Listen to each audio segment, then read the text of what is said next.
마태복음 1장. 아브라함의 자손이며 다윗의 자손인 예수 그리스도의 족보다. 아브라함은 이삭을 낳았고 이삭은 야곱을 낳았고 야곱은 유다와 그 형제들을 낳았고 유다는 베레스와 세레를 낳았고 그들의 어머니는 다말이었다.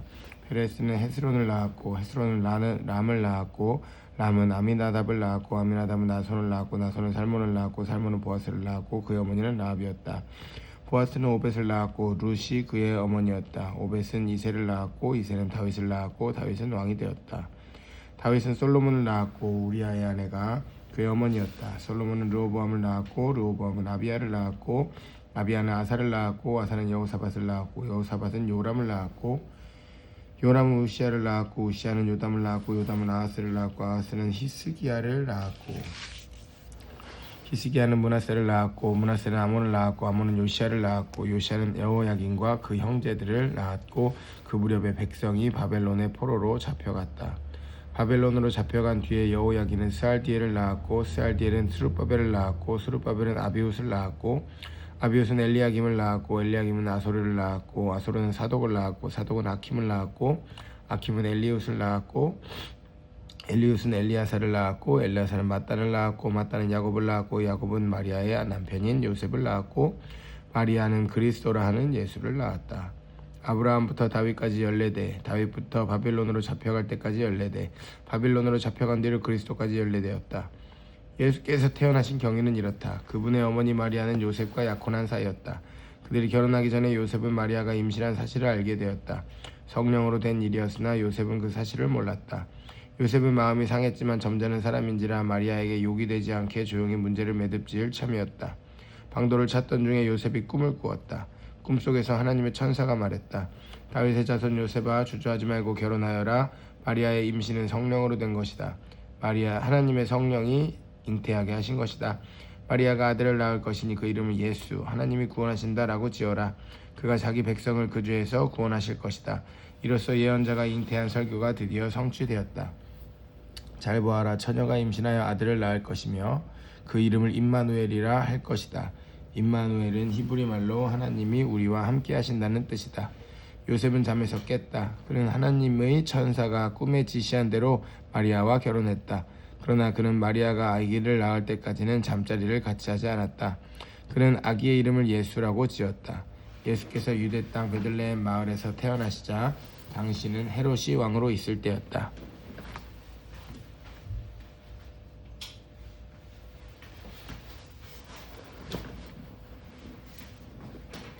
동방에서 학자들이 예루살렘을 찾아왔다. 그들이 물었다.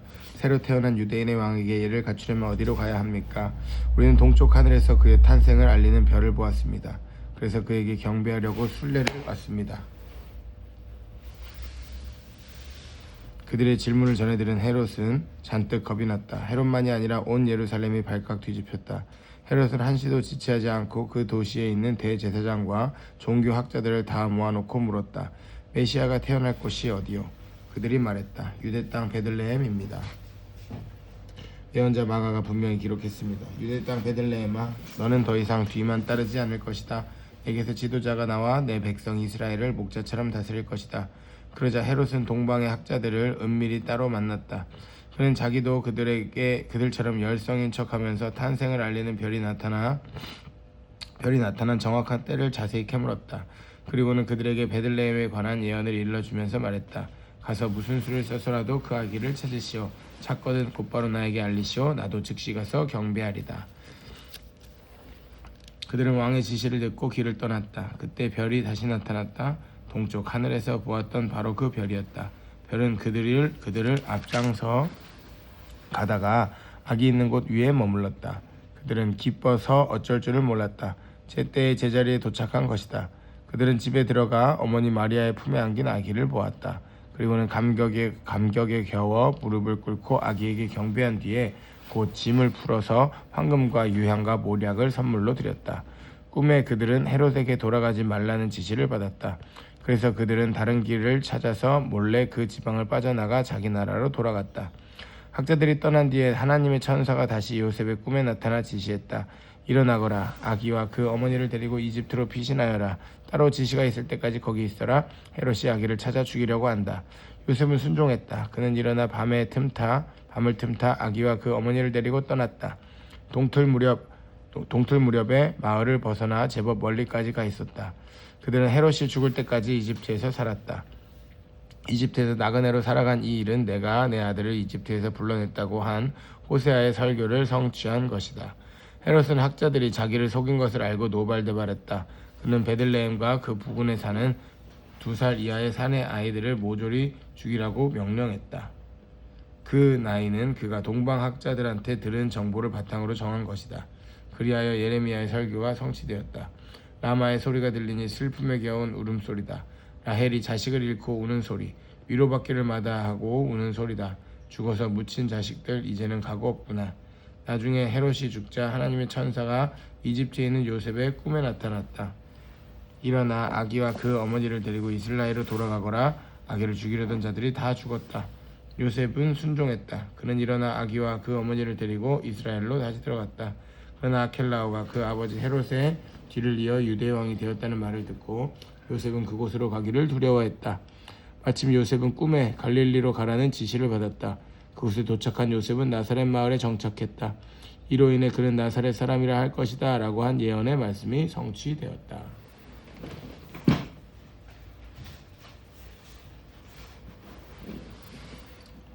3장. 예수께서 갈릴리에 살고 계실 때 세례자라 하는 요한이 유대 광야에서 말씀을 전하고 있었다. 그 메시지는 주변 광야만큼이나 간결하고 꾸밈이 없었다. 너희 삶을 고쳐라. 하나님 나라가 여기 있다. 요한과 그의 메시지는 이사야의 예언으로 권위가 인정되었다. 광야에 울리는 천둥 소리다. 하나님이 오고 계신 준비하여라. 길을 내어라. 곧고 평탄한 길을 내어라. 요한은 낙타털로 된 옷을 입고 허리에 가죽띠를 둘렀다. 그리고 메뚜기와 야생꿀을 먹고 살았다. 그가 하는 일을 듣고 보려고 예루살렘과 유대와 요단강 지역에서 사람들이 쏟아져 나왔다. 죄를 고백하러 온 사람들은 그곳 요단강에서 세례를 받고 삶을 고치기로 결단했다. 세례가 점차 인기를 얻다 보니 많은 바리새인과 사두개인들도 세례를 체험하러 모습을 드러냈는데 이를 한 요한은 버럭 소리를 질렀다. 뱀의 자식들아, 이 강가에 슬그머니 내려와서 무엇을 하는 거냐? 너희의 뱀 가죽에 물을 좀 묻힌다고 뭐가 달라질 것 같으냐? 바꿔야 할 것은 너희 겉가죽이 아니라 너희 삶이다. 아브라함을 조상으로 내세우면 다 통할 것이라고 생각하지 마라. 아브라함의 자손인 것과는 아무 상관도 없는 일이다. 흔해 빠진 것이 아브라함의 자손이다. 중요한 것은 너희 삶이다. 너희 삶은 푸르게 꽃피고 있느냐? 말라 죽은 가지라면 땔감이 되고 말 것이다. 내가 이 강에서 세례를 주는 것은 너희의 옛 삶을 바꾸어 천국의 삶을 준비시키려는 것이다. 하지만 진짜는 이제부터다.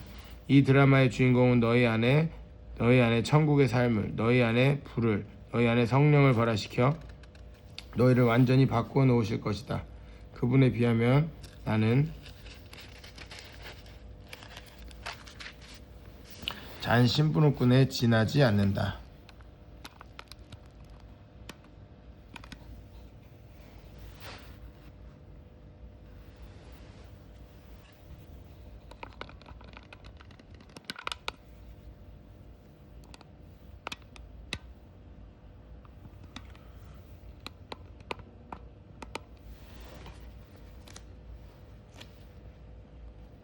그분은 집을 깨끗이 하실 것이다. 너희 삶을 대대적으로 정리하실 것이다. 그분은 참된 것은 모두 하나님 앞 제자리에 두시고 거짓된 것은 모두 끄집어내어 쓰레기와 함께 태워버리실 것이다. 그때 예수께서 갈릴리로부터 요단강에 오셔서 모습을 나타내셨다. 예수께서 요한에게 세례를 받으려고 하시자 요한이 말렸다. 세례를 받아야 할 사람은 당신이 아니라 접니다. 그러나 예수께서는 단호하셨다. 내 말대로 하여라. 오랜 세월 동안 이어져 온 하나님의 바로잡는 역사가 바로 지금 이 세례 속에서 하나로 모아지고 있다. 그래서 요한은 말씀대로 했다. 예수께서 세례를 받고 물에서 올라오시는 순간 하늘이 열리고 하나님의 영이 비둘기와 같이 내려와 그분 위에 머무는 것을 보셨다. 성령과 더불어 한 음성이 들려왔다. 이는 내가 사랑으로 선택하고 구별한 내 아들, 내 삶의 기쁨이다. 그 후에 예수께서 성령께 이끌려 광야로 가셔서 시험을 받으셨다. 그곳에는 마귀가 대기하고 있었다. 예수께서는 밤낮으로 40일 동안 금식하며 시험에 대비하셨다.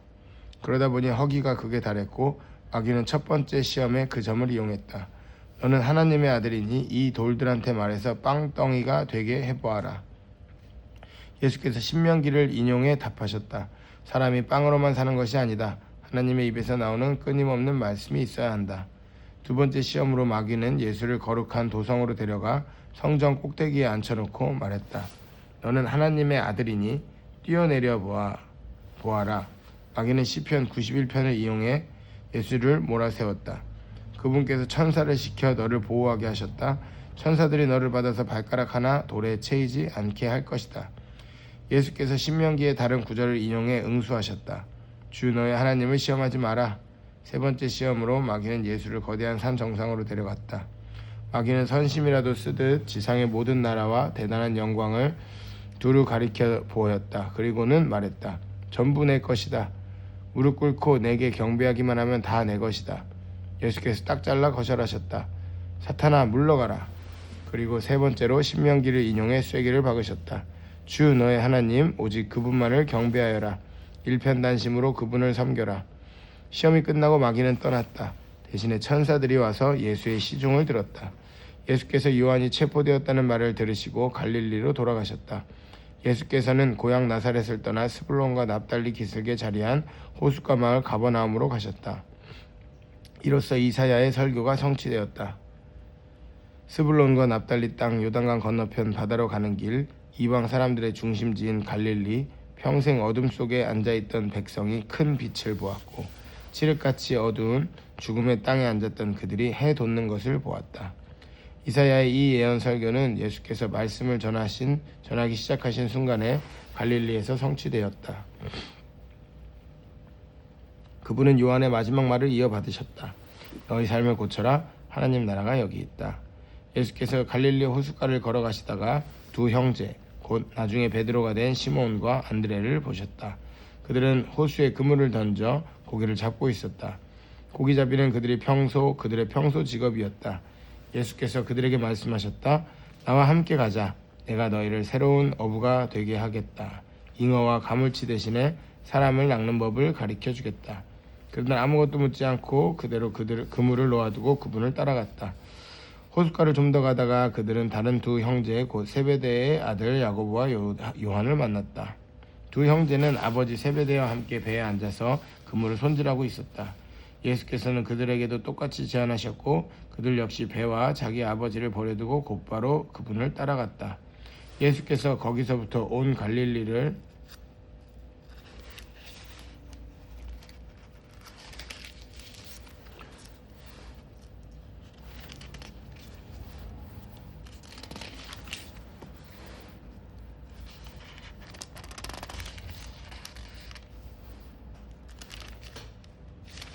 두루 다니셨다. 예수께서는 회당을 집회 장소로 삼아 사람들에게 하나님의 진리를 가르치셨다.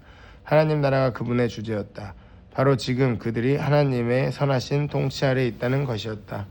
또한 예수께서는 질병과 잘못된 생활로 고통받는 사람들을 고쳐주셨다. 로마의 지배를 받던 시리아 전 지역에 소문이 퍼졌다. 사람들은 정신질환, 정서질환, 신체질환 할 것 없이 아픈 사람이면 누구나 데려왔다. 예수께서는 그들 한 사람 한 사람을 고쳐주셨다.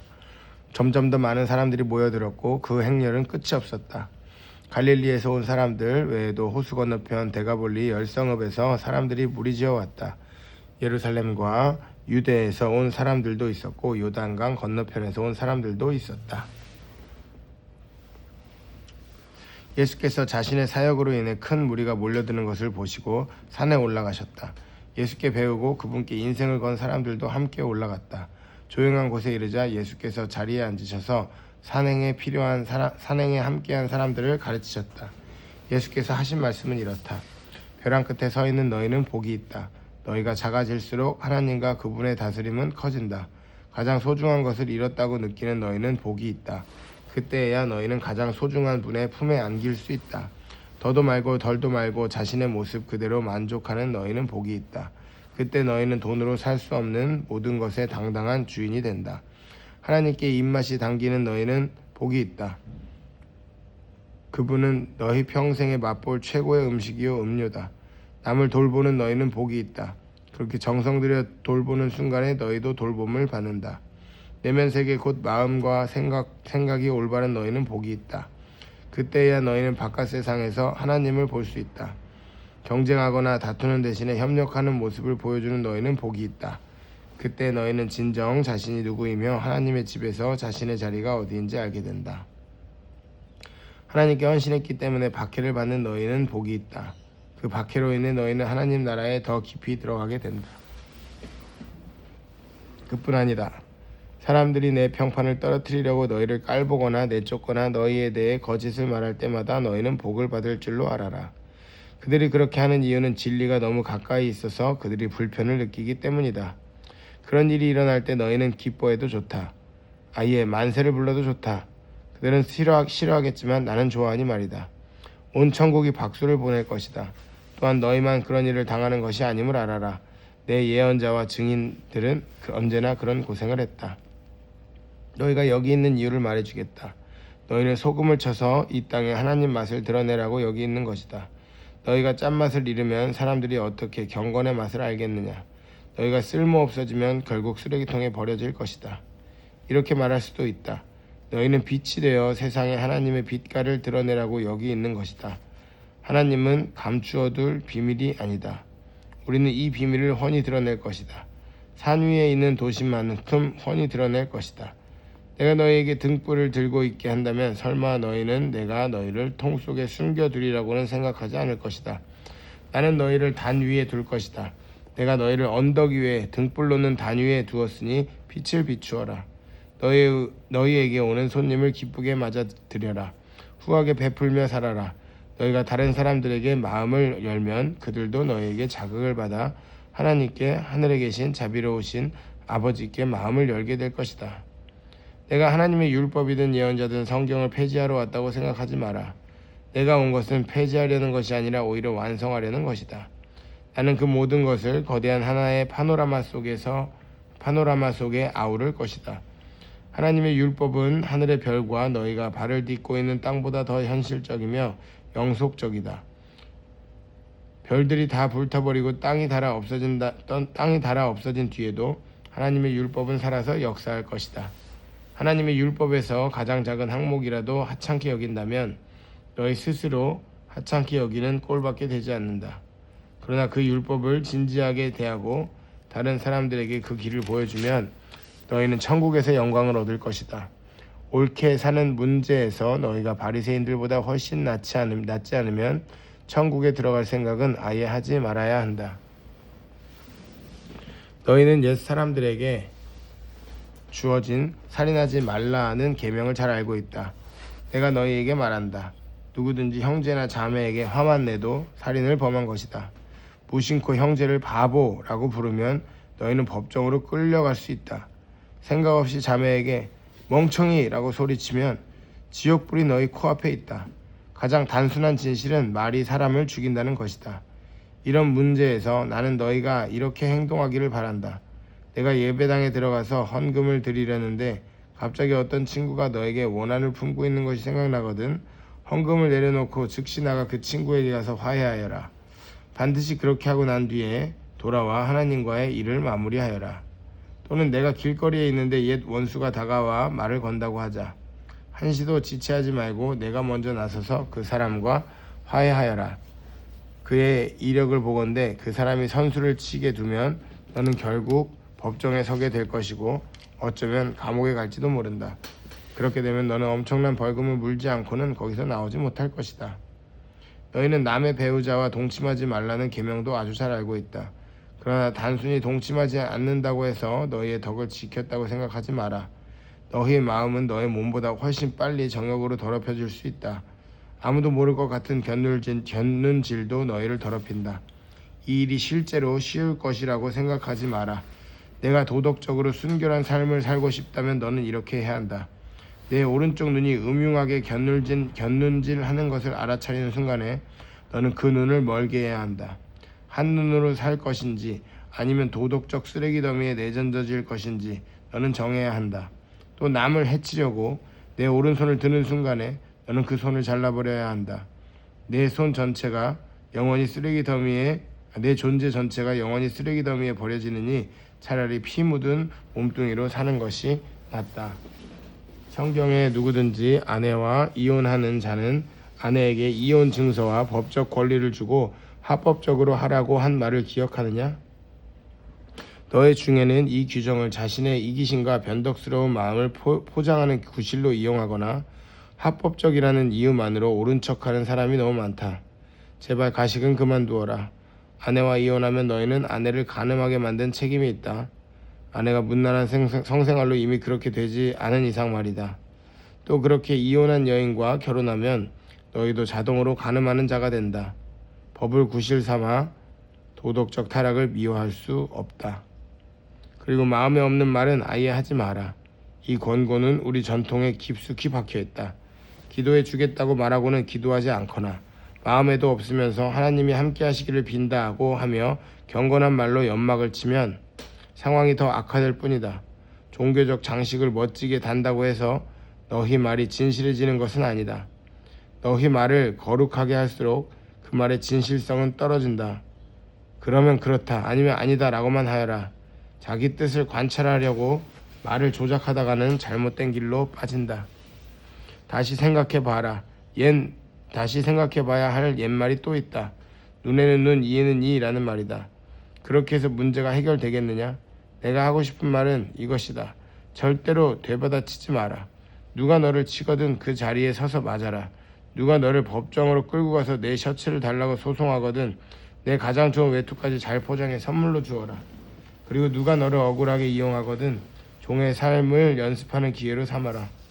똑같이 갚아주는 것은 이제 그만하여라. 너그럽게 살아라.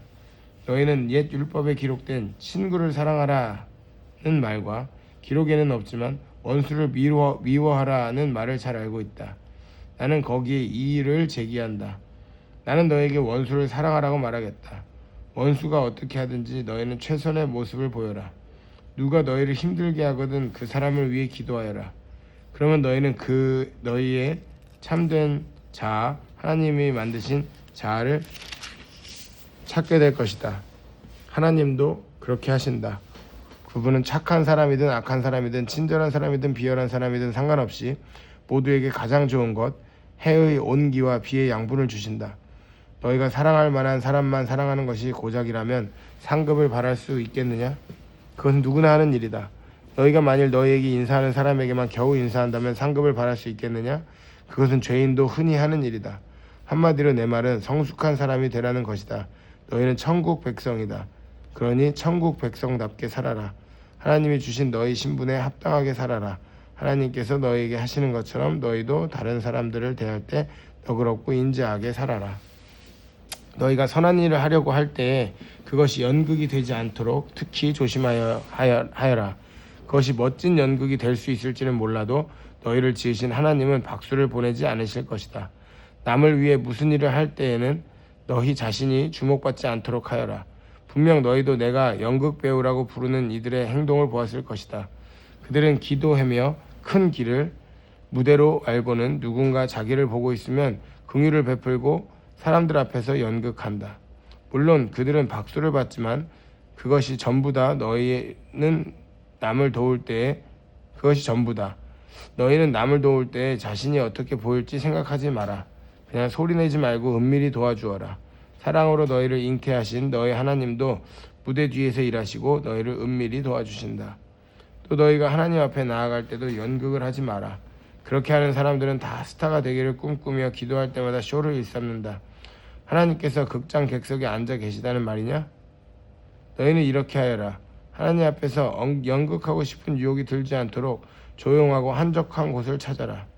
할 수 있는 한 단순하고 솔직하게 그 자리에 있어라.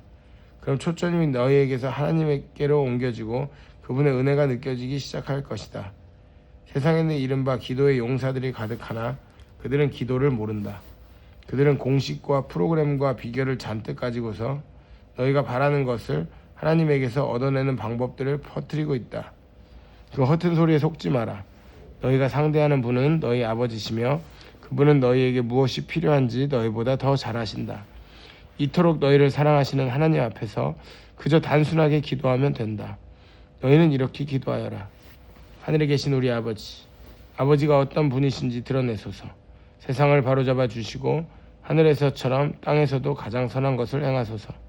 든든한 새끼 식사를 우리가 살아가게 하소서. 아버지께 용서받은 우리가 다른 사람들을 용서하게 하소서. 우리를 우리 자신에게서와 마귀에게서 안전하게 지켜주소서. 아버지께는 그럴 권한이 있습니다. 원하시면 무엇이든 하실 수 있습니다. 영광으로 빛나시는 아버지, 예, 정말 그렇습니다. 기도에는 하나님이 하시는 일과 너희가 하는 일이 연결되어 있다. 예를 들어 너희가 다른 사람들을 용서하지 않고는 하나님의 용서를 받을 수 없다. 너희가 자기 몫을 다하지 않으면 하나님께서 너희에게 주실 몫을 너희 스스로 차단하는 셈이 된다. 하나님께 더 집중하려고 식욕을 절제하는 훈련을 할 때에는 요란하게 하지 마라. 그렇게 하면 조금은 유명해질지 모르나 거룩한 사람으로 변화될 수는 없다. 너희가 내면의 훈련에 들어가려거든 겉으로는 평소처럼 행동하여라. 머리를 감아 단정하게 빗고 양치질을 하고 세수를 하여라. 관심을 끌려는 수법은 하나님께는 필요 없다. 그분은 너희가 하고 있는 일을 그냥 지나치지 않으시고 두둑히 보상해 주신다. 보물을 여기 땅에 쌓아두지 마라. 여기에 두면 좀먹고 녹슬고 심한 경우에는 도둑까지 맞는다. 보물은 하늘에 차곡차곡 쌓아두어라. 거기는 좀이나 녹, 도둑도 없는 안전한 곳이다. 너희는 너희 보물이 있는 곳에 가장 있고 싶어 할 텐데 결국 그렇게 될 것이다. 그것이 당연하지 않겠느냐. 너희 눈은 너의 몸의 창문이다. 내가 경의와 믿음으로 눈을 크게 뜨면 내 몸은 빛으로 가득해진다. 내가 탐욕과 불신으로 견눈질하고 살면 내 몸은 음습한 지하실이 된다. 내 창에 블라인드를 치면 내 삶은 얼마나 어두워지겠느냐. 너희는 한꺼번에 두 신을 예배할 수 없다. 결국 한 신은 사랑하고 다른 신은 미워하게 될 것이다. 한쪽을 사모하면 다른 쪽은 업신여기게 마련이다. 너희는 하나님과 돈을 둘 다 예배할 수 없다. 너희가 하나님께만 예배하는 삶을 살기로 결심하면 식사 때 식탁에 무엇이 오르고 옷장에 있는 옷들이 유행에 맞는지 따위로 안달하며 설치지 않게 된다. 너의 삶은 뱃속에 넣는 음식이 전부가 아니며 너희의 겉모습도 몸에 걸치는 옷이 전부가 아니다. 새들을 보아라. 얽매일 것이 없이 자유롭고 업무에 속박되지 않으며 하나님이 돌보시니 염려가 없다. 그분께 너희는 새들보다 훨씬 더 중요하다. 거울 앞에서 설친다고 해서 키가 단 1cm라도 커진 사람이 있더냐? 유행을 따르느라 버린 돈과 시간이 그토록 많지만 그렇다고 크게 달라질 것 같더냐? 옷을 볼 것이 아니라 들판에 나가 들꽃을 보아라. 들꽃은 절대로 치장하거나 옷을 사들이는 법이 없지만 너희는 여태 그런 색깔이나 디자인을 본 적이 있느냐? 이 나라의 남녀 베스트 드레서 10명이라도 그 옆에 서면 초라해 보인다. 아무도 보아주지 않는 들꽃의 겉모습에도 그토록 정성을 들이시는데 하물며 하나님께서 너희를 돌보시고 자랑스러워하시며 너희를 위해 최선을 다하시지 않겠느냐? 나는 지금 너희로 여유를 갖게 하려는 것이며 손에 넣는데 온통 정신을 빼앗기지 않게 해서 베푸시는 하나님께 반응하도록 하려는 것이다. 하나님과 그분의 일하시는 방식을 모르는 사람은 그런 일로 안달하지만 너희는 하나님을 알고 그분의 일하시는 방식도 안다. 너희는 하나님이 실체가 되시고 하나님이 주도하시며 하나님이 공급하시는 삶에 흠뻑 젖어 살아라. 뭔가 놓칠까봐 걱정하지 마라. 너희 매일의 삶에 필요한 것은 모두 채워주실 것이다. 하나님께서 바로 지금 하고 계신 일에 온전히 집중하여라. 내일 있을지 없을지도 모르는 일로 동요하지 마라. 어떠한 어려운 일이 닥쳐도 막상 그때가 되면 하나님께서 감당할 힘을 주실 것이다. 아멘.